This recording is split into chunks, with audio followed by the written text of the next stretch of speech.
So, good morning. My name is Sven Schade. I have a very particular view on the Green Deal. I'm not in the high political quarters of the Commission, but I'm working for the Research and Innovation Directorate. So we have published recently a Green Deal related call for research and innovation activities. And in that context, this presentation was prepared, and it was appreciated by many networks to give a quick introduction into the Green Deal and make a slight look into the innovation activities and what it means for companies.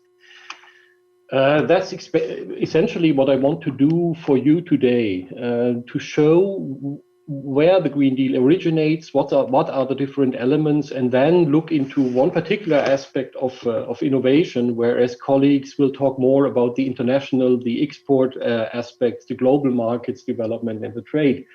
That is really not my domain. If we want to understand the Green Deal, we have to go back to 2018-19. How did the world before COVID look like? We recognized that the climate change is no longer something which is happening for the next generation, affecting the next generation. Here are some symbolic pictures. The River Rhine fell dry 2 years in a row, to an extent that basically the chemical industries in Germany and in France had disrupted supply and export chains. We have changes in the electricity market. You see here the middle picture, which is deep red.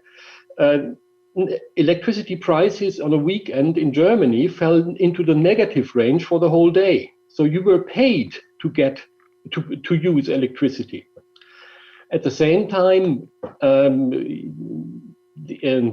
insects were basically in a steep decline all over Europe, and some people expect climate change to be addressed much faster. You see there in the lower row the U's demonstrating as Fridays for Future.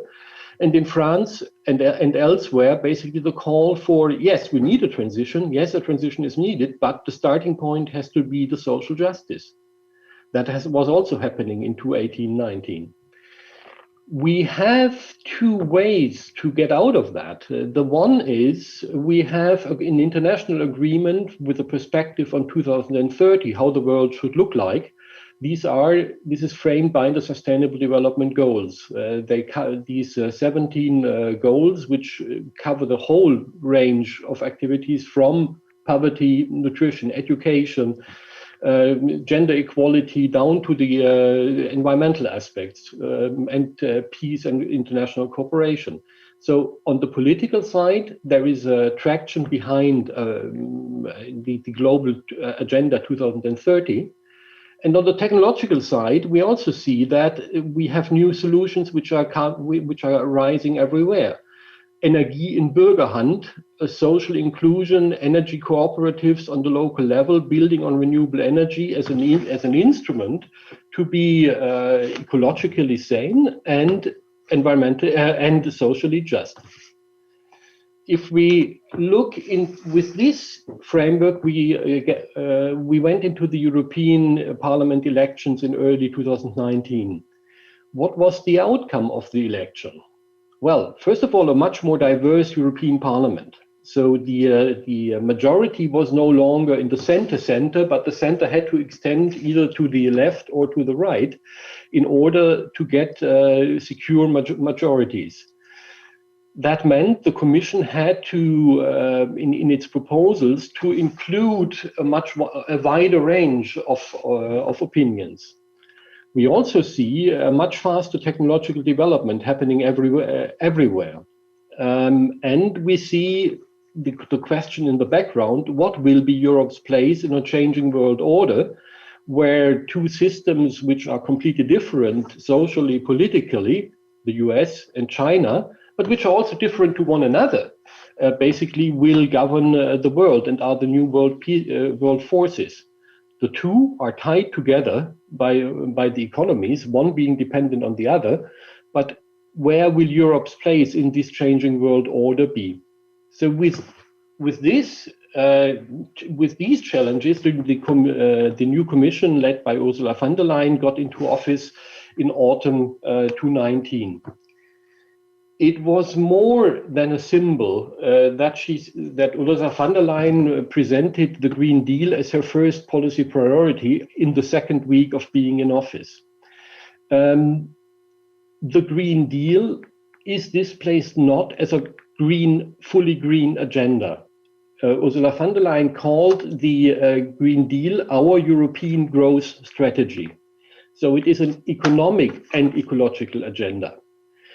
It integrates it integrates 8 policy areas, which are sectoral policy areas, but it also integrates the ambitions of leaving nobody behind and transforming the EU economy.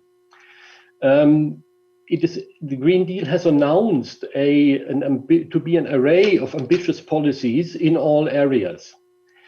Let's quickly go through them, not one by one, but in groups, because the most important ones fundamental things were already started in late 2019 and in very early 2020. They were not the sectoral policies, which are very often in the center of attention. The first one was the annual sustainable growth strategy. I will come back into it in a moment, and in December 2019. And the second one was the Green Deal investment plan, including the Just Transition Fund. So here you see 2 policies. The one, an understanding of how should our economy, how can we integrate the sustainability aspect better in a traditional growth policy, and how do we provide the financing to make this transition a just transition.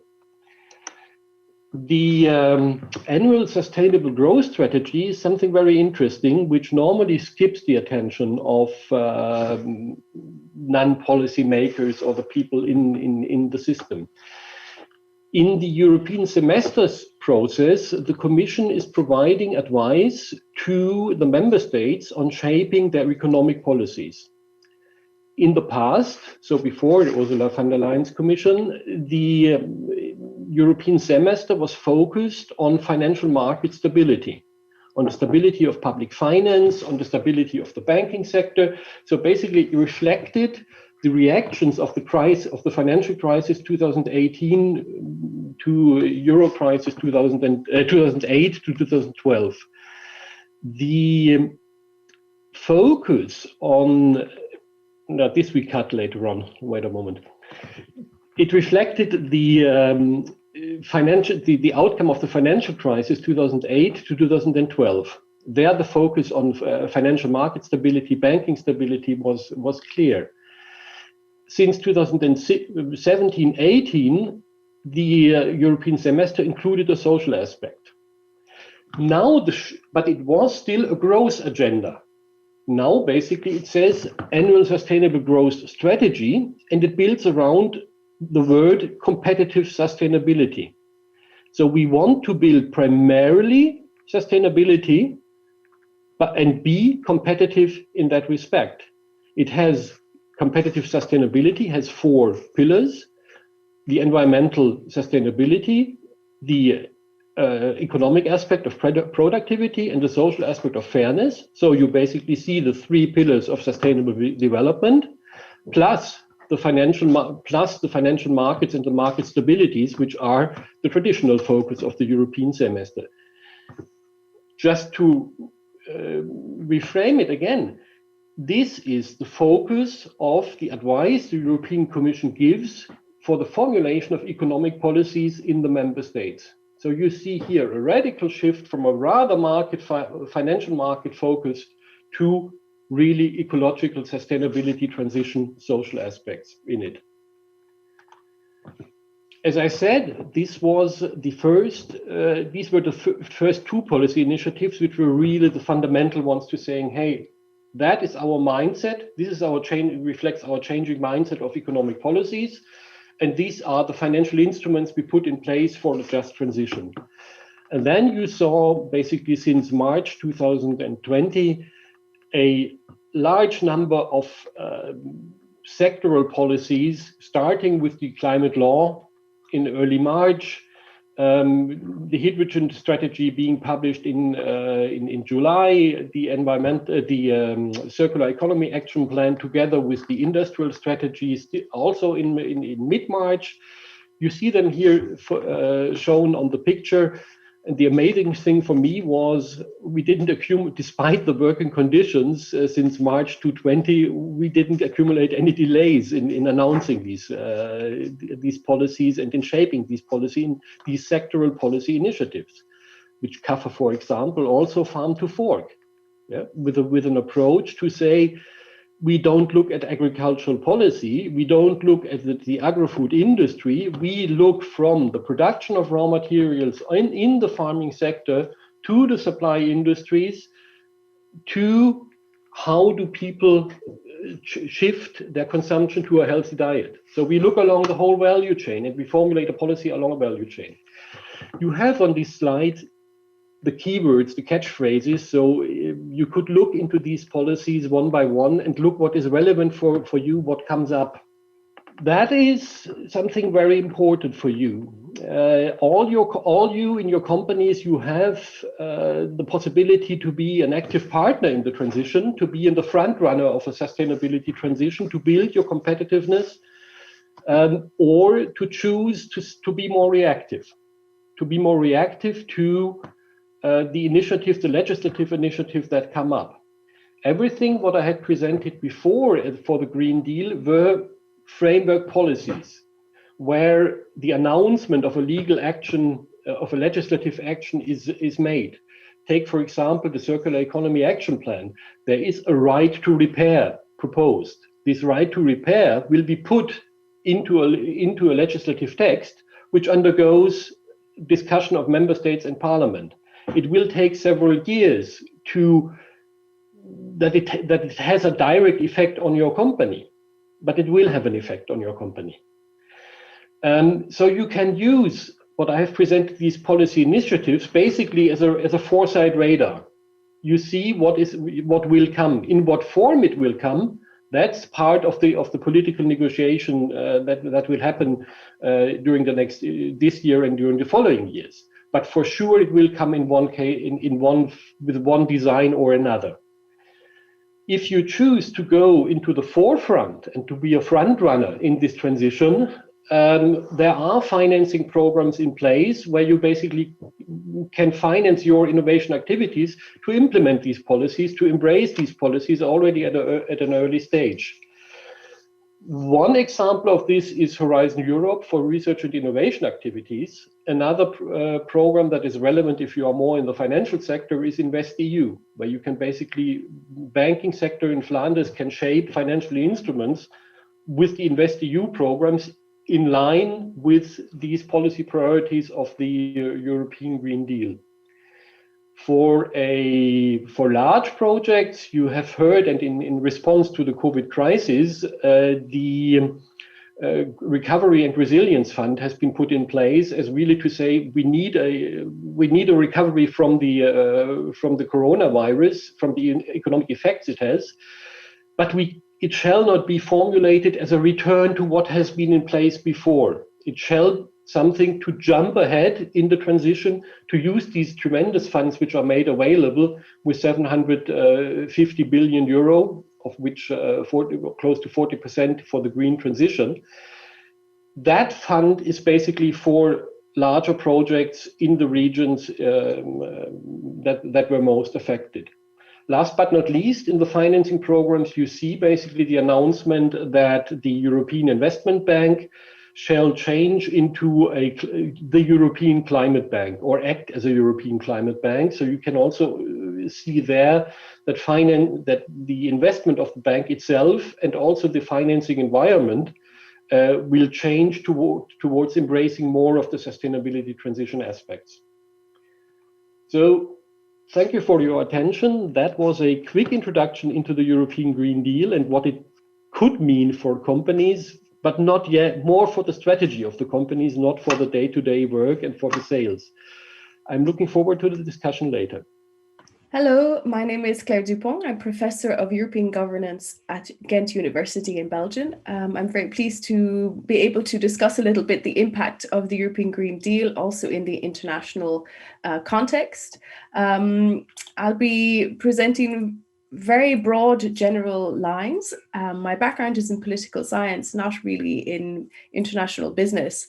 But I hope that these broad general ideas will provide some feedback for anybody who's watching to really consider how the European Green Deal impacts their own organization and their future operations. So a number of key messages that I want to get up is that there is no longer any possibility to continue business as usual. Business as usual would mean climate catastrophe. So I want us to zoom out to think about why the European Green Deal is a necessary policy instrument. And this is the basic underlying reason. And the other key message I'd like to take that everybody to take away is that transformation is inevitable. Whether that means that we are very good at implementing policy instruments such as the European Green Deal, then we are responding effectively to climate change, hopefully.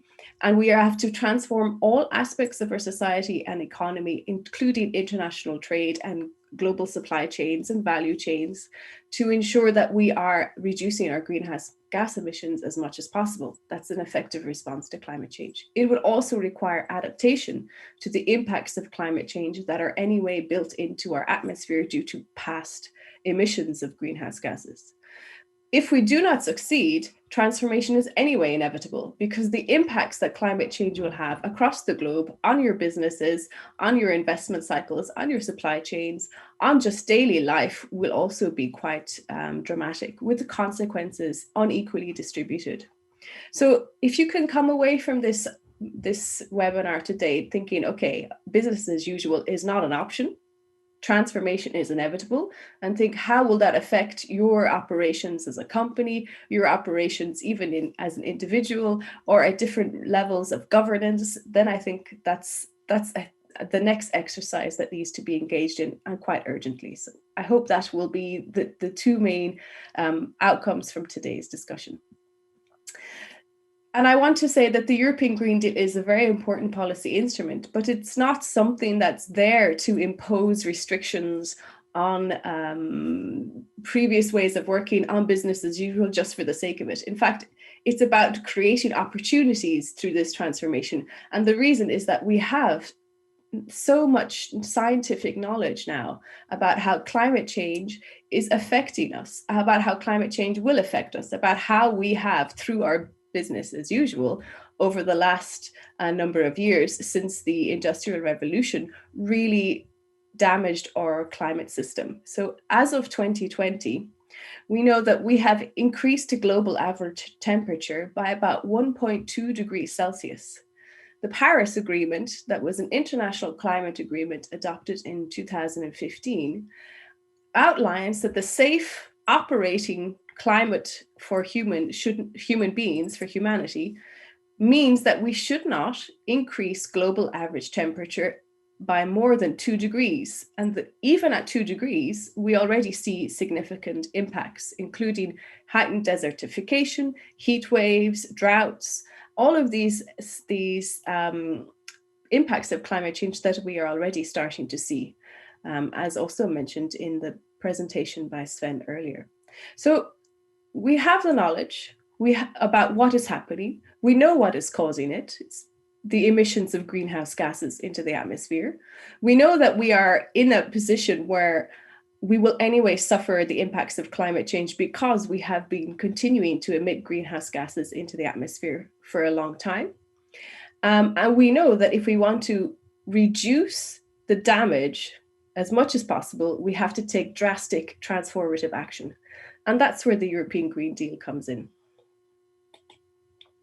So I wanted to focus a bit on the international dimensions of the European Green Deal. And you'll have seen a lot more detail about the European Green Deal, its origins, and also the different policy instruments and framework policies from Sven's presentation just now. But I wanted to let you think a bit as well about what all of this means in an international context. And in fact, even though the European Green Deal itself has one specific aspect about the EU as a global leader, as with a very external and internationally focused outlook. In fact, if you look at any of the aspects of the European Green Deal, they will have international effects. And those international effects can be in terms of the global trade, in terms of investment flows, in terms of political relations, diplomatic relations between countries, in terms of development relations and partnerships, because the EU's economy, as it transforms, it will also have trickle effects to its partners outside of the EU. Whether or not there is a European Green Deal in place in places like Southeast Asia or Sub-Saharan Africa, what the EU does internally has external effects. And I think that's something that we also need to be prepared for. It should not come as a surprise if the EU's circular economy implemented inside the European Union has effects on trade relations with other countries and other business partners outside of the EU. So anybody who is working in a context, an international context, needs to be prepared for the transformation that is coming, whether or not there is a European Green Deal in place in the jurisdiction in which they're working. And that the motivation also, I think, for the transformation should not only come from the governance situation that the European Green Deal exists, but should also come from the scientific knowledge we have about how climate change is affecting all aspects of our lives, and how, if we want to continue to have civilization on planet Earth, we do have to take drastic transformative action. The way I would think about it is that we are now entering a phase where we have finally understood, I think, in the policymaking sphere, not only in Europe, in many other parts of the world too, that we need to see a different order, that we no longer see the economy at the top of the pyramid as the most important aspect of development, that society comes second and that the environmental biosphere comes third. In fact, you need to be able to see, and this picture shows it quite well, how they all are embedded within each other. That unless we have a healthy planetary system, unless we have a healthy Earth system and ecological and climate and environmental system, society will not be able to function healthily. And the economy will not be able to function healthily because we rely on these Earth supporting systems for both a healthy and peaceful society and our economic well-being. So we need to see things differently.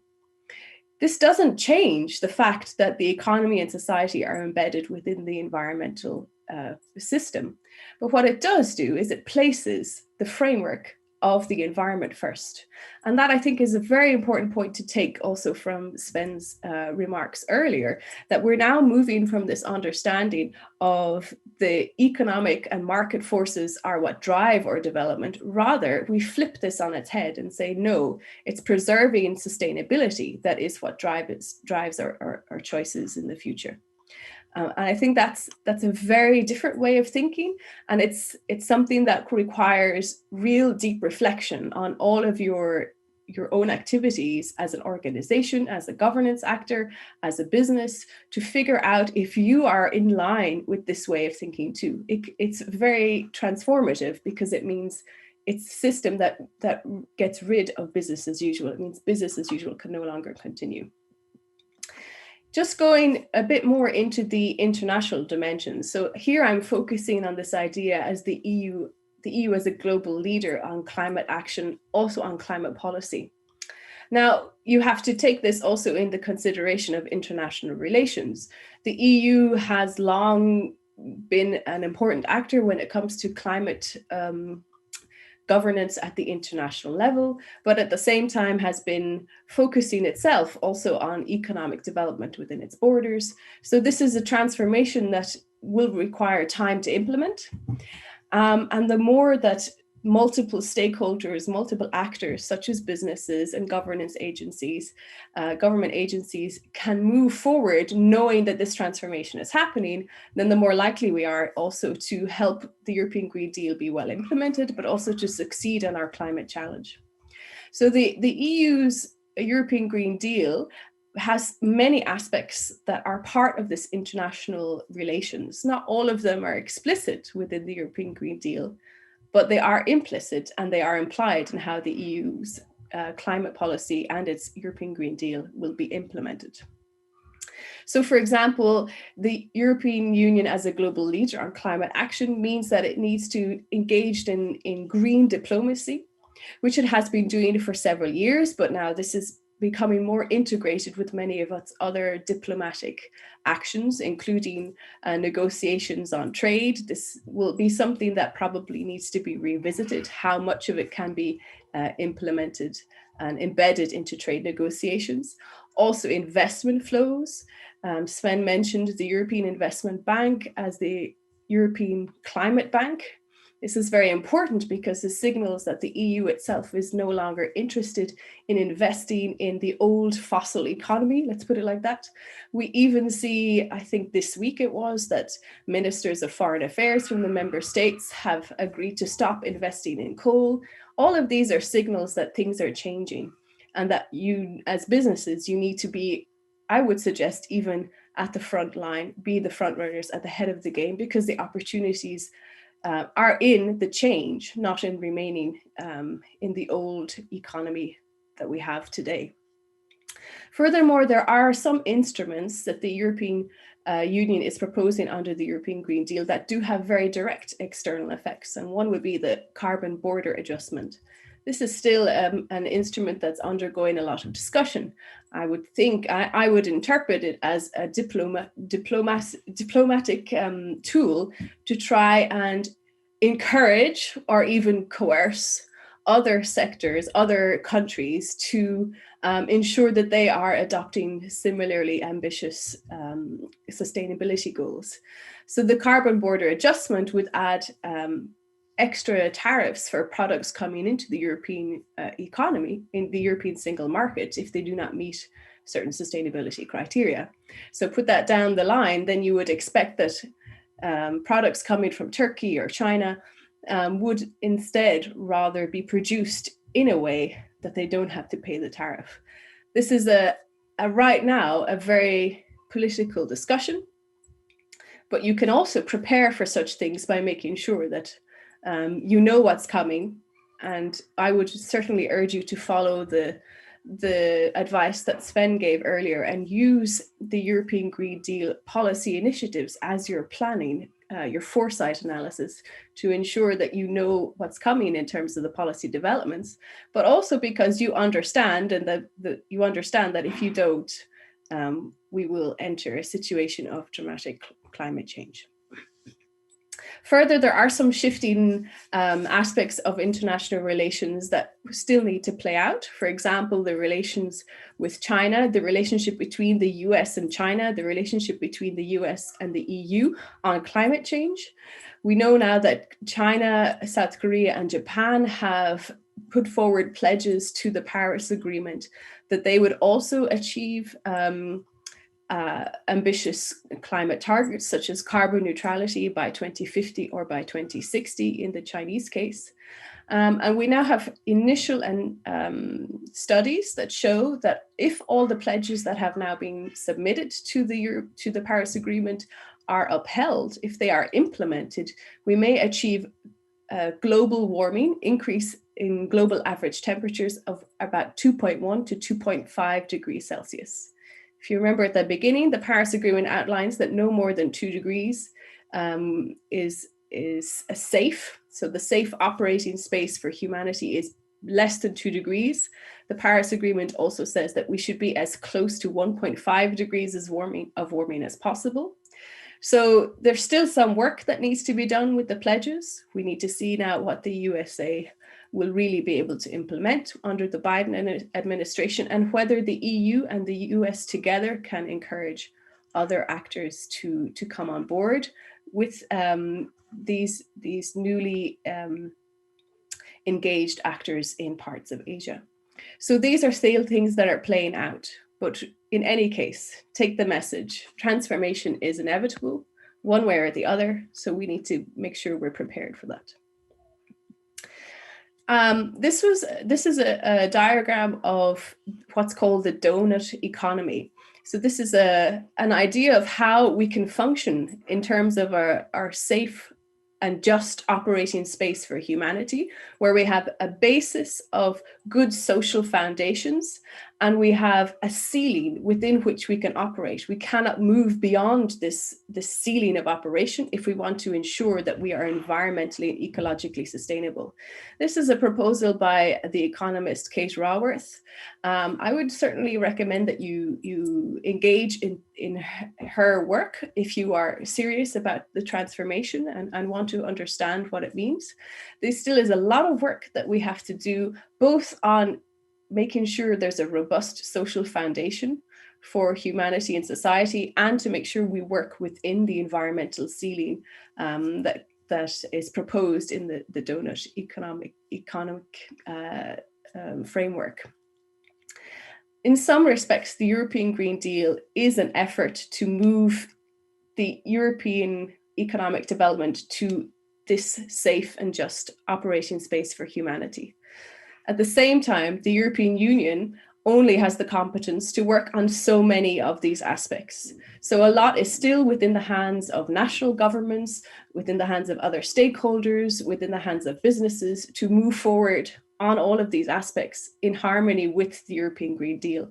But the European Green Deal sets an overarching framework that is affecting all aspects and all aspects of society and economy, and really has an integrated view of how to move towards sustainability without really breaking down too many of the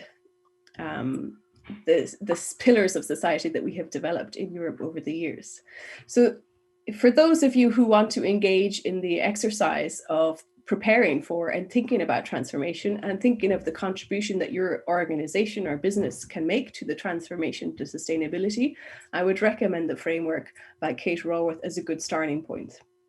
You can also go further, because we know that in some respects we have already overshot the ceiling of environmental sustainability in many different sectors. And we know that some of the solutions we have, for example, climate change, will have other environmental impacts. Therefore, we still require innovation and thinking and novel thinking on how to move forward, and a lot of research. So just to conclude, what I hope you got from this presentation is some reflections about how this will affect your operations, your organization and your businesses. Because business as usual means climate catastrophe. Business as usual is no longer an option. Transformation is inevitable. The success, scale, and scope of the transformation depends on the implementation, also the speed of implementation, and on the action of multiple stakeholders. The EU and the European Commission cannot implement this themselves. And of course, there are always going to be stakeholders who will be a bit behind, but there can also be stakeholders who are running ahead and can show the way for others. So it's a choice, I think, that every organization needs to make. The key operating principle of any organization should be achieving sustainability across all operations, all policies, all decisions, all international relations, your entire supply chain, your value chain. Integration is the key. And I think this is about turning everything on its head. No longer is the objective economic growth, economic development, profit. This is not our objective anymore, because this has led us to the situation where we are in now, which is on the cusp of climate catastrophe. So shift it all on its head and think, well, now we're in a mode where we need to think about sustainability. And it's a moral responsibility of all of those of us who have positions where we can take decisions that have such effects, that we make sure that those decisions put sustainability first. Thank you very much for your attention. I hope you enjoyed the presentation, and I would very much appreciate any feedback or comments you may have, or questions. Hello, I'm Pascal Verheijen. I'm NCP for the Green Deal in Flanders. I'm also NCP for some other areas like transport, innovation fund, and security. I will give you a brief explanation of how we can actually help you in drawing up a proposal for the different research and innovation programs of the European Union. So the first program started back in 1984. We're now at the 8th programming period, which will start in the spring of this year. And the Horizon 2020 program has just ended. So we can have a short look at the results of that one. About 10 to 15% of all proposals were funded, so that's very low. And the reason is very simple, because there's a high funding rate of 70 to 100%. So that means there's also a very high demand for this kind of program, more than in other similar European programs. If you want to have a good overview of all the projects that have been funded in the past, you can have a look at the Cordis websites. I'll put a link on this slide. So the Green Deal in Horizon 2020 finished on the 27th of January. I will not go too much into detail. These topics will also be included in future programs, such as the Horizon Europe program. And the main objective of the Green Deal, that is to create a more fair and sustainable society through innovation, will remain in place in many of the future goals. So how does Horizon Europe look like, and what goals are interesting for companies? So the first area of interest is Pillar 2, the global challenges and the European industrial competitiveness. Many companies are active in that area, but mainly bigger ones or mid caps. And the reason is very simple, because you need about 4 to 5 years from the early preparation of the project all the way till the end of the project. And for many smaller companies, that's a bit too long. In Pillar 3, we have the European Innovation Council, which is really focusing at SMEs. This is for SMEs who really want to make the transition from the market, from the innovation all the way to the market, and for this to get a subsidy to scale up their efforts and reach and commercialize their products. So where can you actually find all these calls? You can find them on the funding and tender portal. So I've put the link here. You just insert your topic, get all the details of the call. And at the bottom of the page, there's also an overview of other partners in Europe that want to submit a proposal for the same call. For most calls for proposals within Horizon Europe, you will need several partners. It might be 10, sometimes 15, or even over 20. So you cannot do this on your own. So a good consortium is probably the most essential part of each project proposal. So I've put here a couple of links with more information on Horizon Europe, and also of the view of the European Commission on Horizon Europe. So what do we offer as services? So we're the national contact point team for Horizon Europe. So we give information on Horizon Europe, just general information, also on the Green Deal and the Innovation Fund, which is looking at companies who want to reduce their CO2 emission. We also help with searching partners for your project. We answer legal and financial questions on the calls which are open. And we often organize trainings and workshops on how to write a proposal. Because especially if you're a newcomer in this area, it can be quite hard to write a good proposal. And then we also collaborate on some matchmaking events which are related to the partner search. So if you want to stay informed, you can actually register on our new website, and you can also indicate in which areas of Horizon Europe you are interested. Then very short, I will talk a bit about our other partner, Enterprise Europe Network Flanders. Whereas we are focusing more on research and innovation, Enterprise Europe Network is focusing more on successful business and how to expand internationally within Europe. For this purpose, they are also organizing brokerage events, also for companies who are looking for partners for European projects. So I've added here the contact points per province, and finally also several NCPs are also involved in the EEN. So there's a kind of synergy between the NCP team and the EN team. So we get like a good collaboration. So yeah, these are my contact details. If you have more questions on our services, you don't hesitate to contact me by email or phone or